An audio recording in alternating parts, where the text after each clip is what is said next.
Welcome to Tahu Talks. Today in this episode, I have a sit down with the cuzzy, Kenny Brown, a proud Wairewa Ngāti Irakehu descendant. Kenny shares his heartfelt memories of growing up in Wairewa with his whānau and how those early experiences shaped him. After finishing school, he spent 17 years working in the same industry, but his true passion, ko tōna ao Māori.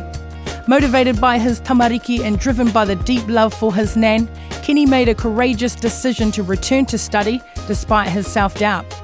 Today he's fully engaged with his marae at Wairewa, living his whakapapa and inspiring others. Stay tuned for an inspiring story of resilience, identity and whanaungatanga.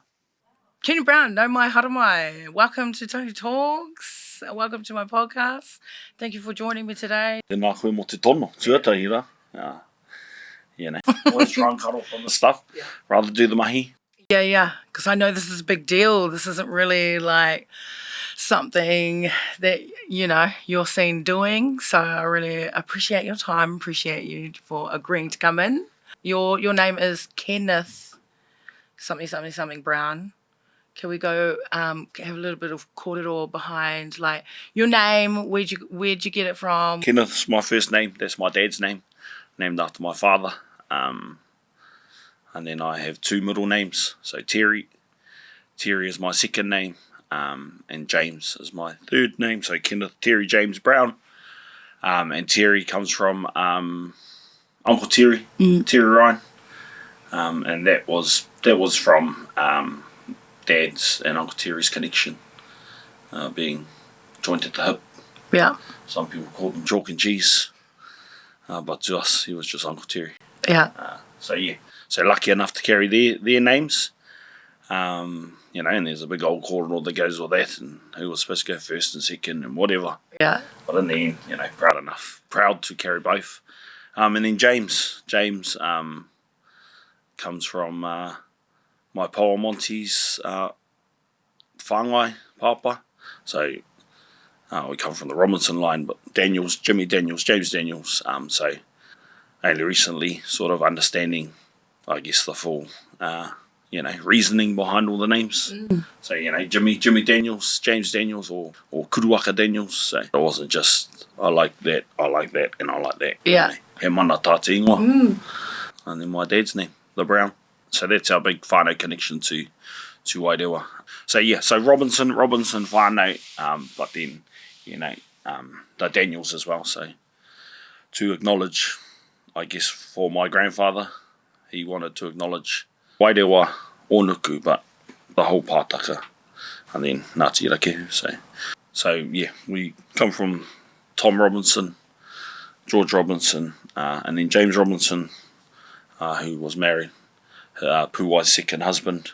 Do you have many childhood memories growing up in Wairewa or going to the marae a lot? Yep. Heaps of childhood memories. We called her Kiki, with Nanny Kat, with our grandmother and our grandfather. But also with, mum and dad, we're always out there. We're always out there as whānau, like that's just where we grew up. We were just, I guess, pa kids with all the other whānau.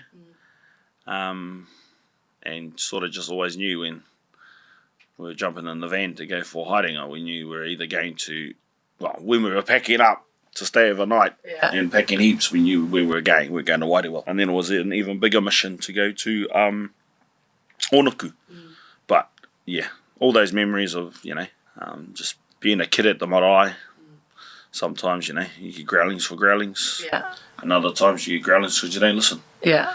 But all good experiences. And did you have like the same type of aunties running the kitchen and the uncles on the pile? There was Auntie Paul, and then there was Auntie Paul's sister, actually. Auntie Nome, that were always sort of manning the kitchen, along with all the other aunties, their nieces, but also, we always had the likes of Brucey, like from there, we talk about what it means to work together. Then they just used to pop over the hill, and support, and everything was supporting. They'd come over from Akaroa.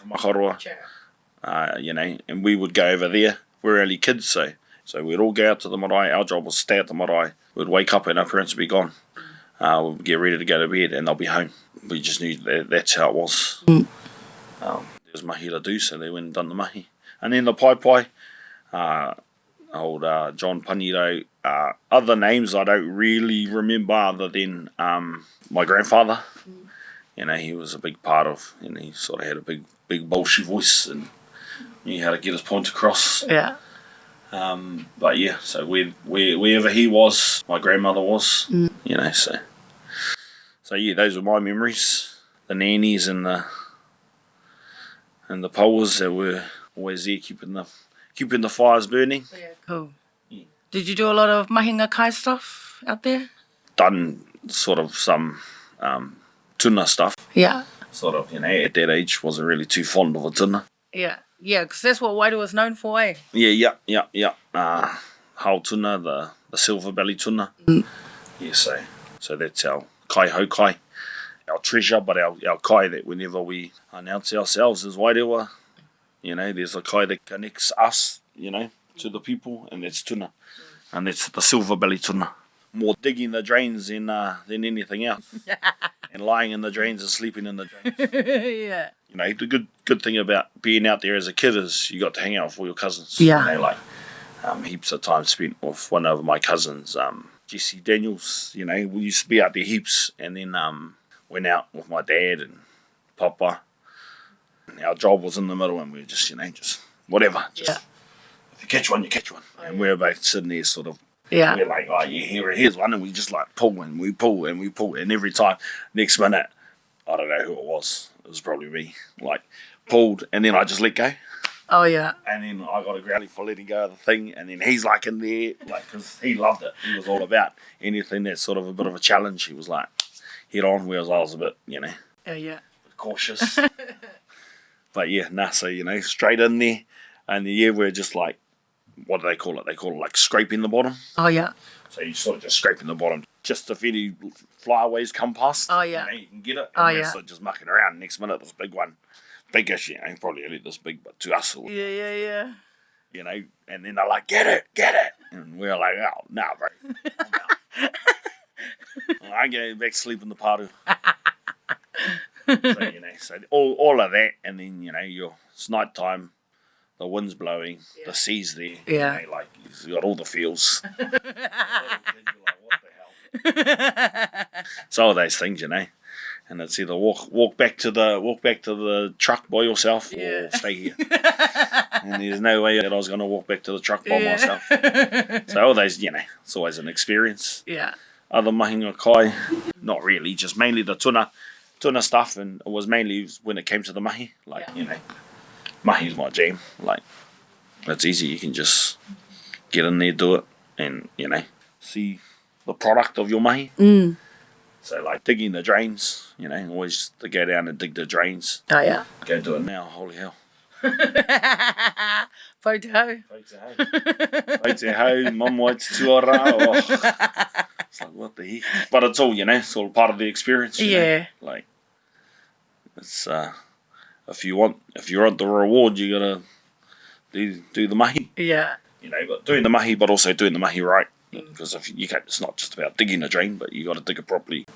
So it goes to the right things. You know, like when you're digging it, how do you walk out of it? You know, otherwise you're just gonna push all your shingle back. You know, so we got sort of restricted to the middle again. Sort of seems like a theme that, like, all the ones that don't know what they're up to are in the middle. That's like the beginner's lane. Yeah. Until you know how to exit a drain properly, you're in the middle.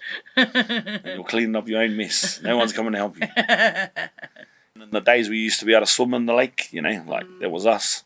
Spend more time swimming in the lake. But all those kōrero, you know, you're like, don't go too far. Yeah. You know, the tani wha will get you. I guess now understanding, you know, it's just more just to keep us safe, keep us sharp. And instead of thinking, I can swim all the way over there and I'll come back, but actually, you know, my whānau's over here actually trying to dig a drain. I've got no energy to go and get you. Yeah. So, yeah, but, you know, tani wha there to protect and, you know, keep you aware. So that always worked. Yeah. As soon as you couldn't touch the bottom, you're like, oh. So, you know, mahinga kai around that sort of stuff. That was really it. Has much changed at your marae since you were young as well? Well, I guess the whenua is still the same. Whenua still feels the same. The takiwa still feels the same. But I guess as people come and go, it's all about succession planning.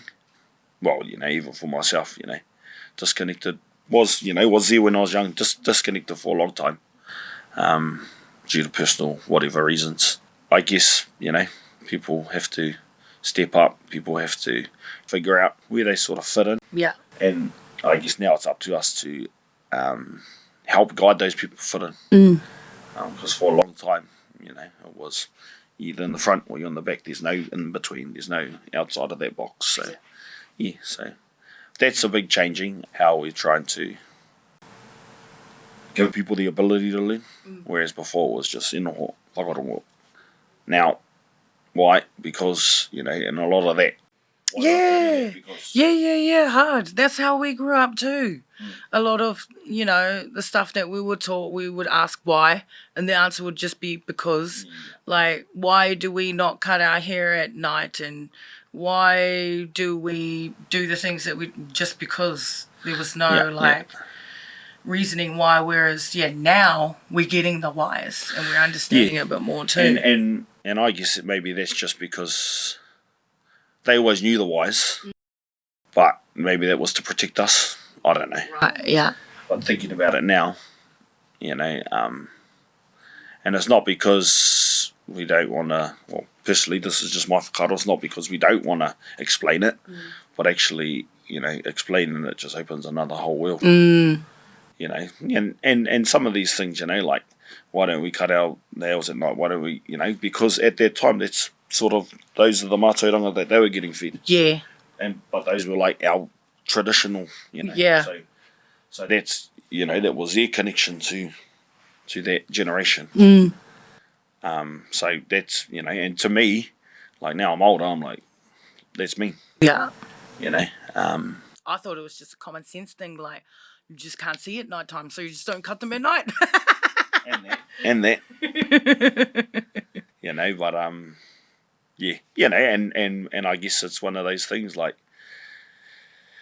when I first started cutting my hair, going to a barber that's open till 9 o'clock at night, I'm like, but then I'm like, once again, it comes down to common sense and, like, all of that sort of stuff. I guess understanding your environment. Before you mentioned that there was a moment of disconnection for you with your marae or whatever, what made you reconnect? My kids made me reconnect. But also, like, that was, it's not to say I was disconnected from all my marae. Like, my te mano tūranga and manutuke, like, still a big piece of my heart.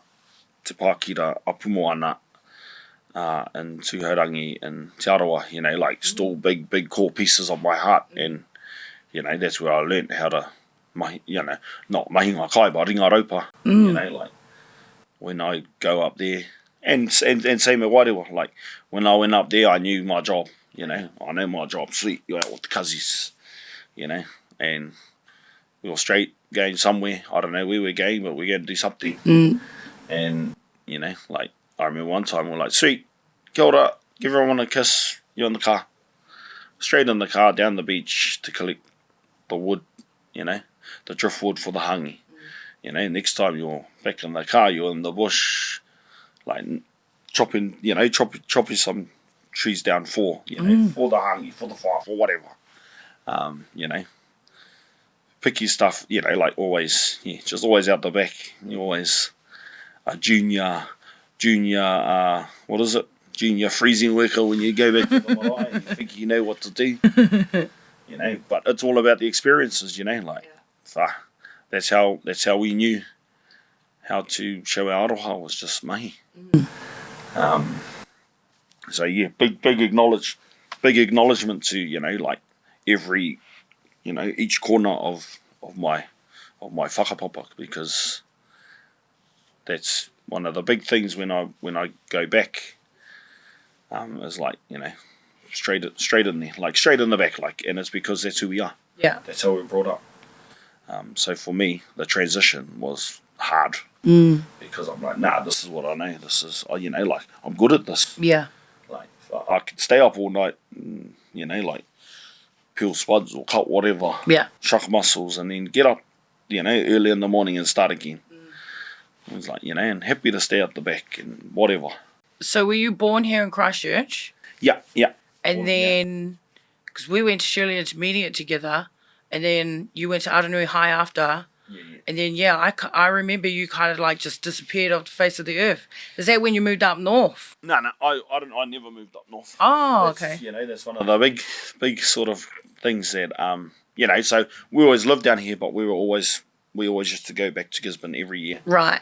And going back to Gisborne meant, and our grandmother always made sure we were connected back to Rotorua, so we'd always make sure we make those trips. Cool. And like, it was always cross the fingers, make sure that the ferry doesn't break down or something doesn't break down.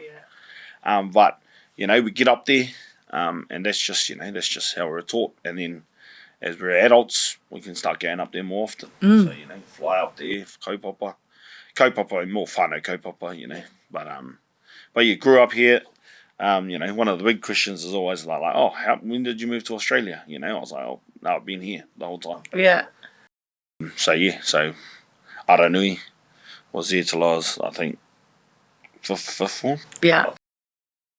Fifth form, and then that's when my dad, didn't really tono, just said to me,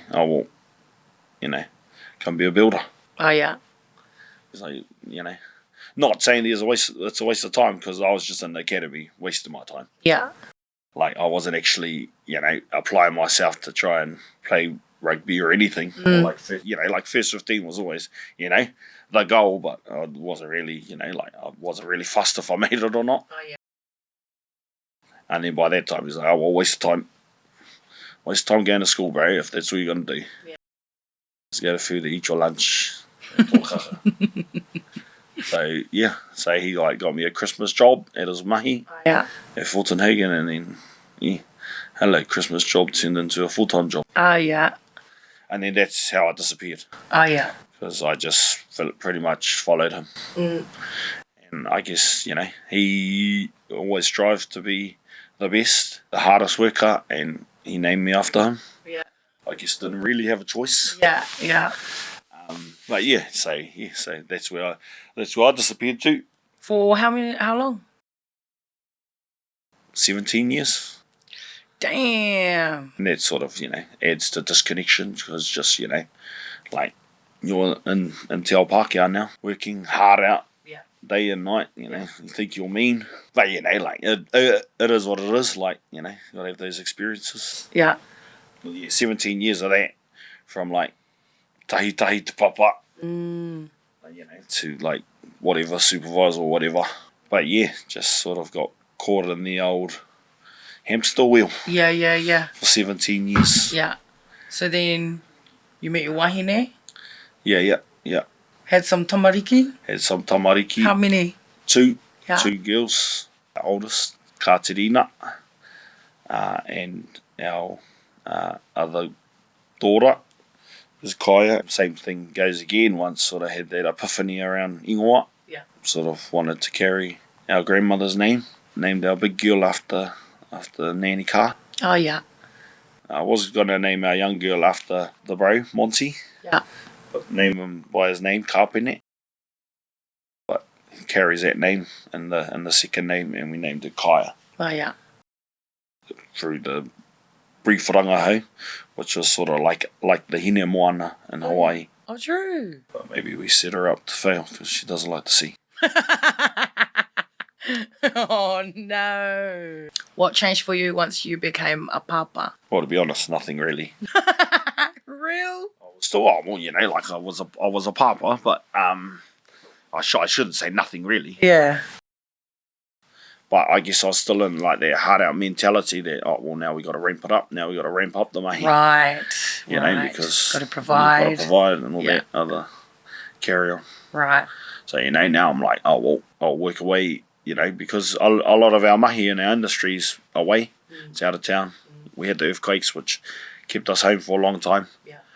But then once all of that dried up, I started moving to out of town mahi. So, you know, the mahi to bring the pūtea. Yeah, but I guess more focus on for the girls, helping them understand that they're Māori. Yeah. But I still wasn't doing my part because I was too busy working, and I'm like, yeah, I'll do it next year, and then next year turned into they were 5, and then they were 6, and then I'm like, oh. Did you put them into Kura as well once they turned the age? I put them in. Oh well, we put them into Te Waka Unua. Yeah. Because we had some good friends who, you know, recommended Te Waka Unua. So that's a mean school too. Yeah. You know, and it is a good school, and it, I guess, it provided everything that we needed and more. Yeah. But also, it just provided some of the whānau are just great examples of what it means to have a reo Māori home. So that was sort of one of the big reasons. It was still up to us, and you know, I was still working away. So, you know, pretty much, mum's at home by herself while I'm working away. Yeah. So not really there's no real win-win here. So when was the turning point for you, and what was it? My big girl, she was Tahu Talks. One of her friends was doing the transition over to Kura kaupapa. She wanted to follow her mate. Yeah. You know, and her aroha nui to her mate was the reason why she wanted to go. You know, she didn't see it as that it'll be in the barrier or anything. She just wanted to go and support her mate. Yeah. Talking to our young one too about, oh well, if we're going to do it, you know, we'll do it together. Both got to go, yeah. Both got to go. Or for me, I sort of thought, oh yeah, sweet, this is just a bit of a phase. We'll just see if it, you know, ask them in a couple of months. Yeah. And see if they still want to do it. Yeah. You know, it might just be the old craze at the moment. Yeah. And then she was still keen. So from there, that's sort of when everything changed around the direction that I was heading in. I wasn't a hamster wheel, just, you know, working in Nelson, just back every second week. I had to sit down, and we sort of just, because I guess one of the kōrero when you sign up to Te Aho Matua is that there needs to be a, you know, whare reo Māori. Yeah. There needs to be one, you know, speaker at home, at least one speaker at home. Yeah. You know, there needs to be a commitment from the whānau. It's not just to drop your kid off. Yeah. And we'll whangai the reo, and then you go back home, you know. It's not the magic pill. That's kind of, you know, all of a sudden they, hey raukura, and then fluent speakers. Yeah. So for me, what? I gotta go learn it. Yeah. Pretty much like the penny drop, but actually it was sort of me being like, oh my God, I gotta. There was other things that dropped, and I'm like, I gotta pick these up, because like straight away I'm like, no, I don't want to get back to school. I don't. True. Those things. Yeah. So like I'm like, actually need to pick these up.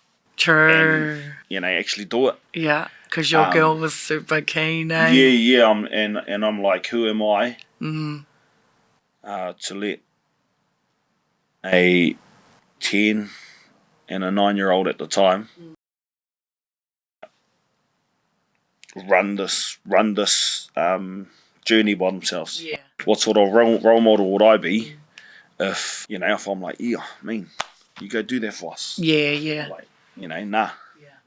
You know, here I am scared to go back into the classroom.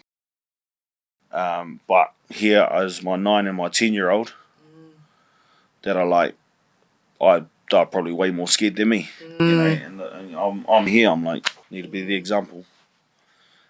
So yeah, that's sort of, you know, it was them. Man. But it was also my grandmothers, both my grandmothers. My Nanny Ka sort of, she was always there for us. You know, and one of the whanaunga is she always talks about, you know, people always giving big mihi about how Nanny Ka Kiki used to teach them, you know, and I guess one of the big things, you know, and that we're all sort of, we got our aroha, we got everything, but I guess all we didn't get was like a sit down lesson with her. and it's not even a consequence. It's like the blessing of being her mohos. The blessing to be her mohos. True. And she could literally just, and it's not to say this is mahi and this is home, but, actually now thinking about all of those opportunities that she did give us, like just sitting there, just speaking to us in te reo, singing songs to us, but just her taira, just how she was, she was her wahine Māori. And, now sort of reflecting and can see it, you're like, she was teaching us. Yeah. We just weren't ready to see it. Yeah. She was indirectly teaching you. Yeah. So you sort of think about a lot of those things. But yeah, those two were a big part. So my kiki and then my nanima. Main. So what was your first step? Like, where did you go to sign up to, start your real journey? The kauemati of my grandmother, Nani Ka Kiki, and walked in there with Uncle Terry. And I was just like, when I was thinking about where was I going to do it, and I was, absolutely frightened at the time. I was like, there's only one place. And that one place is Ara. Yeah. She taught, that's where she supported. It was, like True. of people that, were from the Ika, that I guess that was their little hub, their little piece where they could do their thing.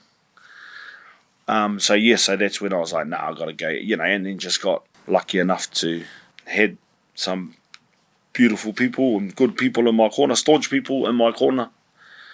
So, big shout out to Reimana, to Tingaihe. It was like, yeah, bro, sweet. Even though it, scared the living daylights out of me. Yeah. I knew that the brothers would always have my back. Yeah, man. And even, even all the wahine teachers that are there, like they just, I guess I'd already set myself a challenge that my kids are going to Kura kaupapa, I need to reclaim our language. Yeah. And then I was just nudged a bit further by one of my whanaunga, and he had sort of caught in the wind that I'd left Fortenhagen and was chasing Hoki mai Kua, and chasing what our language. Yeah. So that little nudge was, if you're going to do it, sign up to Tuananga as well. Just go hard. And I was like, So first of all, I'm going back to school. Yeah. Now I'm signed up to two things. Like, what the hell? But also with that, I'm like, how am I going to do this? And so, there's, and as I say, there's some heaps of brothers that have got my back. Yeah. Heaps of sisters that have got my back, but just never seen it. Never seen it in that sort of way. And they'd always sort of reiterated to me that, so like another one, like Big Mihi Te Kahu, Roberts, like, it always told me every time at a Saturday morning softball game, bro, when you're ready, cuz, you just reach out to me. True. We're in. Cool. Yeah, so when the cuzzy gave me a tono to, if I'm going to do it, you got to do it at a level where you're drowning. Yeah. So, and it's got to be full immersion, it's got to be this, and I'm like, so it was Ara and Te Wānanga Aotearoa. And then again, like my teacher, one of the bros from Aranui, Finesi. Oh yeah.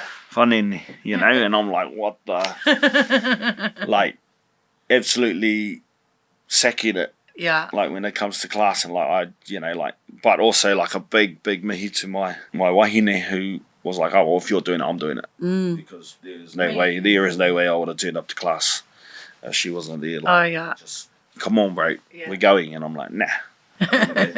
Like it's so easy to turn around. Yeah. So having Finesi and seeing Finesi there that first day was like, sweet. It's getting a bit lighter. Everything's getting a bit lighter. And it was COVID, so it was like over Zoom, so it was a bit easier. Oh, yeah. But I'm just like, oh my God, this is... Why were you so scared? It's just, I didn't like school. Oh, yeah. I liked some of the teachers, but I guess just the way school was taught. So then when you went to Ara, you went to Te Wānanga, you had support and backup there, did you start feeling a bit more comfortable? Nah, not really. Like for me personally, when I was in those things, when I was in those spaces, there's other people that come for different reasons. Yeah. There's other people that come to whai tohu for their tūranga mahi, and stuff like that. So theirs is just like where I was just like, literally, this is like my heart and my soul. On here. So there's people that are there that are like here taking a year off for PD. Right. Because when they go back, it's something different. Whereas for me, I'm like, this is make or break. This is not just for me, this is for my kids and da-da-da-da. For me, the language had changed so much. Yeah. Like there was a point in one of the classrooms when one of the other tauira was like, how do you say he aha? And I'm like, what do you mean? They're like, well, what you just said isn't he aha. I'm like, what do you mean it's not he aha? And they're like, well, you just said something with a Y. And I'm like, what do you mean? I'm like, I don't actually know what the hell you mean. Well, you said yaha. How do you spell that? And I'm like, I don't know. Yeah. Like, I don't know. Y-A-H-A. I was like, I don't actually know. And then next minute it became like the first lesson of the day. Yeah. And that's where it sort of helped me understand that, I guess, the lens that they're looking at it through and the lens that I'm looking at it through. Yep. Like, there's a base here, but now there's actually, I guess, there's two worlds that are trying to come together. There's the past and the present, coming together now. And now it's trying to figure out how it all works together. Yeah. Whereas before, all my whakaaro was like, this can't work with this. Yeah. This I tuki ngā mea rua. So yeah, once again through lessons and the evolution of the language. Yeah. But that was one of the big things. People would ask like that, like ask me what he aha is, and I'd say it like that because that's what I knew because our grandmother spoke to us. And it's just from the ear. Yeah. They were hard at the time. Now I look back at it now, I'm like, now they're like tiny. Yeah. There's heaps of people in there for different reasons. Yeah. And it's hard when you're like literally putting your everything on the line to not just get a tohu, like the tohu is the bonus, actually to be able to go home and understand it. Like, say, it took a whole year, like, we're doing all of these things, and I'm like, I'm not getting any of this. Like, this sucks. Yeah. Like, any of it. But I can stand up and do a mihi. Yeah. And they're like, you're amazing. I'm like, not really, because I said my head's still sore trying to, just scram, and it's grammar, but it's also, trying to understand trying to change my whakaaro around, there's two differences, grammar. Yes, bro. So that, but big one was, hey, this is the language that your kids are speaking. Yeah. Because I could have quite easily just said, nah, I'm not doing it. But how am I going to communicate with my kids? How am I going to communicate with my mohos? Hard. If I don't sharpen my deal. You had to sort of go to a place where you had to be selfish around the learning and not sort of worry about what everyone else is doing. Because everyone else is doing it for different reasons. Or find the people that are doing it for the same reason. Hard. So I found one of the other bros that was at Ara at the time. The bro is kai patuahi, old Tuck Kurt. Oh yeah. And he was there for the same reasons as me. So he puri tata. Cool. So we're on the same journey. So we knew exactly what we wanted. And but also some amazing tauira that were in there. Like there was one of our other tauira, Moira, who minimal deal at the start, but Abs was an absolute gun when it came to grammar at the end, and we were just like, yo, this is what it's about. Yeah. And hers was the same. She wants to be able to speak to her mokopuna, who whakapuma, I think. But it's those things like seeing people grow. Yeah. One other thing that helped, because we're not the best at sort of expressing our feelings, especially the tāne, but like one thing that helped was all of those hōtaka that were coming out, like speak no Māori. Oh yeah. And all of that. And trying to explain it to some of our tauira. So when that show came out, I said, oh, well, can I hijack today's lesson? They're like, yep. Sweet. So I was like, sweet, we're all going upstairs, put all your books away, we're watching this. Chat. And then by the end of it, they're like, oh my God, we didn't understand. I'm like, no, this is not for you, Tan. We just want to know, we just want to show you how, I said, I just want to show you how I feel. Yeah, so that's sort of, So all those little things. So did you end up becoming a teacher? No, it was just more of a thing that I wanted to do. Oh, true. Just tōna ora, I was like, hey, can we do this for lesson? Cool. And then, I guess, transitioning for te wānanga, like lucky enough that some of the wānanga are at Onuku Marae, so, being able to go back and connect. And, all of that sort of mahi. Yeah. Your whole real journey would have helped you hard out, to get to the pipeline now. Oh, yeah. Wow. Did you see that, like, in your future? Same again, a tono came. I talked about disconnection. I did not accept the tono to start with, and over and over and over and over. And different things. But, yeah, when it came to the pai, I guess just having a good support system. The penny dropped when I realised actually who's out there doing the mahi. Yeah. And it's not about like who's out there doing the mahi, but what other mahi are these people doing? So, we have the likes of, I guess, the Yayans, the Charismas, and then we head over the hill. We've got Te Kaponamu, and Nani Nai and them. And that was about Te iwi Māori's already pulling at them. We're trying to pull at them at home. So if I can support that, and take some pressure off them at home. But one of the first tono came at Ara. When we had a semester 2, and they tono for me to speak for the manuhiri, and I was like, nah, bro. Yeah. Absolutely not. But same again, the Pau, Reimana, and just real key bits of advice, around. We wouldn't put you up to it if we didn't believe in you. Yeah. We're not setting you up to fail. Oh yeah, nice. What a perfect place to practice. Nice. The hall's going to be full. The only people that'll know what you're saying is us. Cool. So all those little things, and I'm like, oh yeah, okay, still no. And then sort of coming back, and then just sort of sitting underneath Kiki's photo, and just being like, like, what was your purpose of coming here? And then sort of getting up and go, oh yeah, okay, I'll do it. So sort of started from there, and then also just going back to Wairewa, which was another big step, just starting to sit by them and just learn. Yeah. Because as you know, from when I was at Shelley Intermediate, public speaking was not my jam. Get up and cry.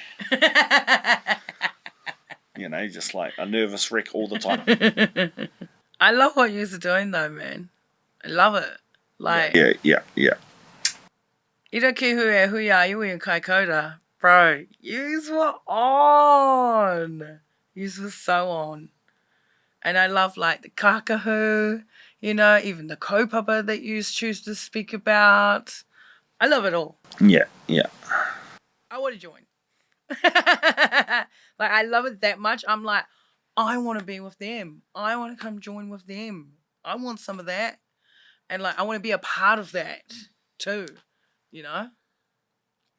Have you had a lot of people knocking on the door to come join? Yeah, we have. We've had heaps of people. Our big thing at the moment is get home sort of first. Yeah. And like I said, it's not a secret. Like, you can come. But also, if you're going to come, like, me tika te taimai, like, come ready to dive off the edge of the cliff. Yeah. Don't even know where the bottom is. Don't know how deep the water is. But always know you're not going to die. Oh, yeah. So those sort of things. But, yeah, same thing. Get home sort of first, because, yes, there's a want and a need, but if we don't sort home first, and then we just start going boom. Yeah. Then, what does it mean for the rest of the kāinga that we go to? Yeah. And we just, like, flash in the pan. And we've done mean things for a couple. Worse than drowning. We've literally just set them up to fail. So, yeah. So, like I say, it's not a secret. And And this kaupapa is for all of us, because it's a Irakehu kaupapa, Irakehu kōpū nui. And we all come from the connection of Irakehu and Rakawahakura. And that's sort of where the big site is. Yeah. We have, a couple of tono from different marae. We went to Kaikoura. Sure. There's been other tono, but they still come down to a point of wānanga where we sort of sit and go, there's a direct connection there, mako, maru, hui ai, hui.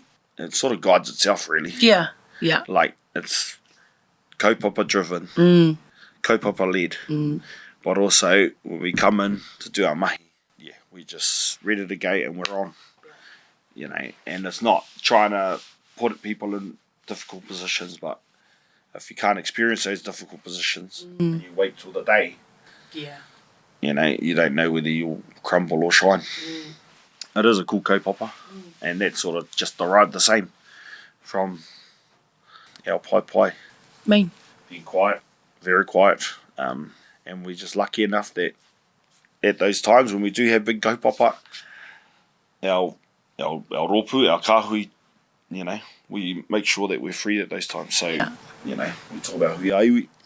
It was, we went there with a plan to, I guess, challenge the minds of our people. And that plan was around, if we're coming, we're going to come with a kaupapa. And, give an opportunity for the ones that have got it to do it. Yeah.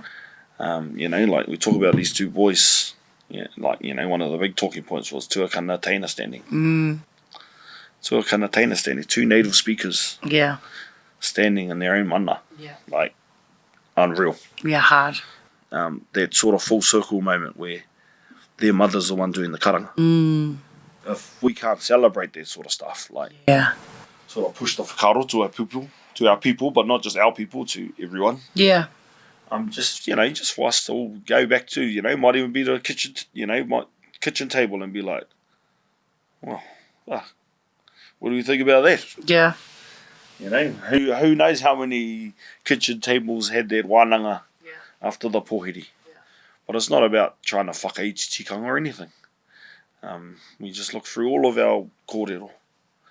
And that's sort of one of the big things. We never go out to whakaiti tikanga or nothing. We go out to give our people opportunities. Hard. And as for the dress stuff, me whakarangatira tō. Like, yes, we can go out.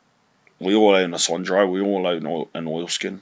We all own a pair of red bands. Yeah. It all changed when we sort of made a pact that if we're going to do it, everything needs to be done and everything needs to be on.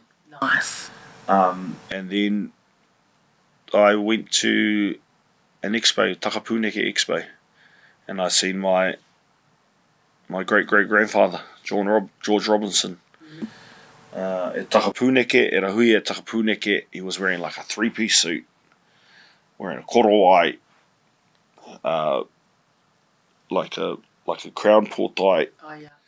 He had a taiaha, he had patu, he had something else, and he was on a horse. And I'm like, the bro's on. Like, if we think we're mean, we ain't got nothing on the bro. Like, let alone him being in a suit. He's got his korowai, he's got his portai, he's got a taiaha, he's got his other taonga, but then he's also on a horse. I'm like, the bro's got it. So like, literally we ain't got nothing on the bro. So we're only that little snippet of what they, like. And same thing. Feel good, look good, feel good. Yeah. Dress smart, feel smart, all those different things, it's about sort of changing that. But also, like, it's not to say you can't do it in red bands, but it's about what's our personal view on it is we've taken time to get ready for this kaupapa. We haven't just like literally gone ruffled through the back of the truck and gone, oh yeah, sweet, there's some gumboots. Yeah. There goes my swan dry that's been sitting there for 6 months. Sweet, I'm ready. Yeah. Actually had to shave the face and whatever. Not me, but like other people shave the face. Pick out your gears, make sure that they're all tidy, iron them, dry clean them if they need to be, so all of those things, it's not just the end product.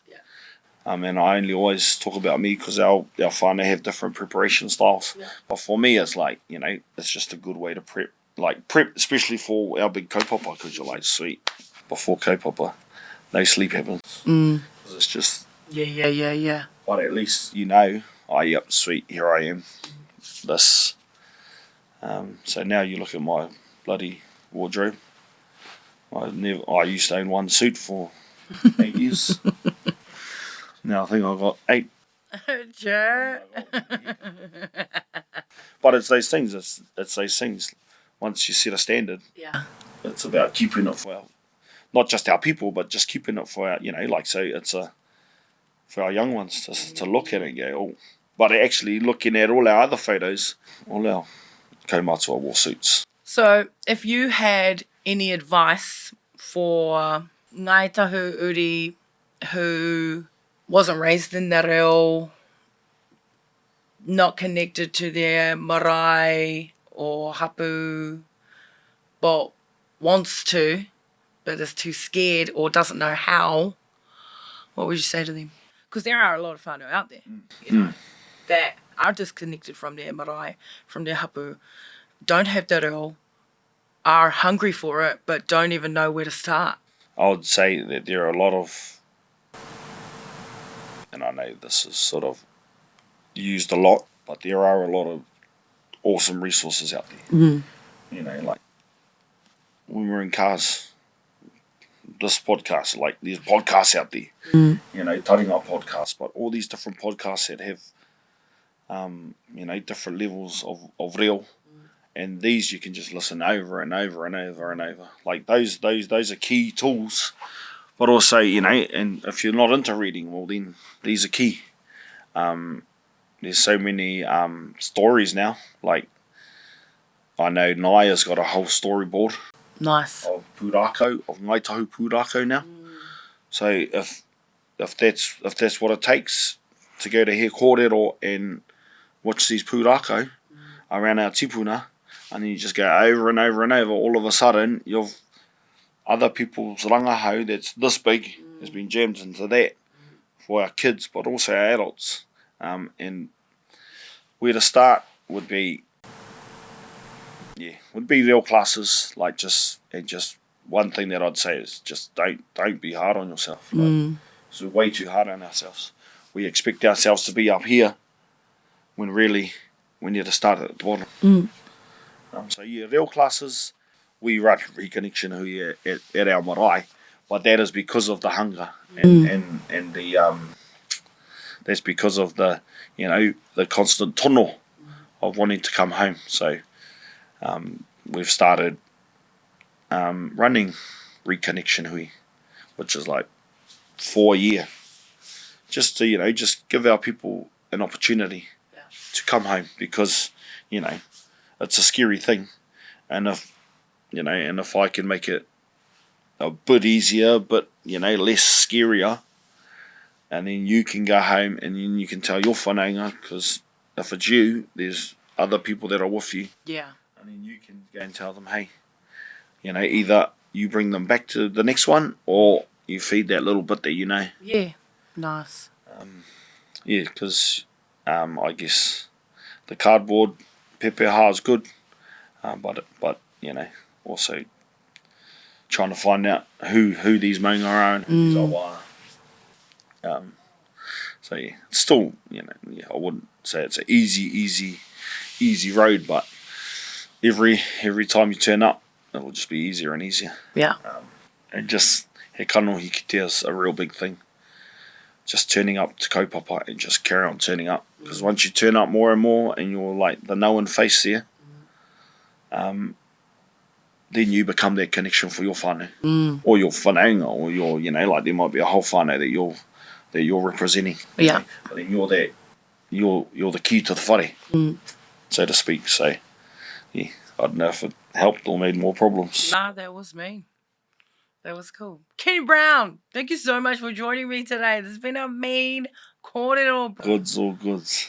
Mihi mata koe ki a koe. Thank you so much again for sharing your story. Totally relatable to a lot of people watching. You're the man. Thank you. tēnā koe. And just, tēnā koutou me tēnei kaupapa.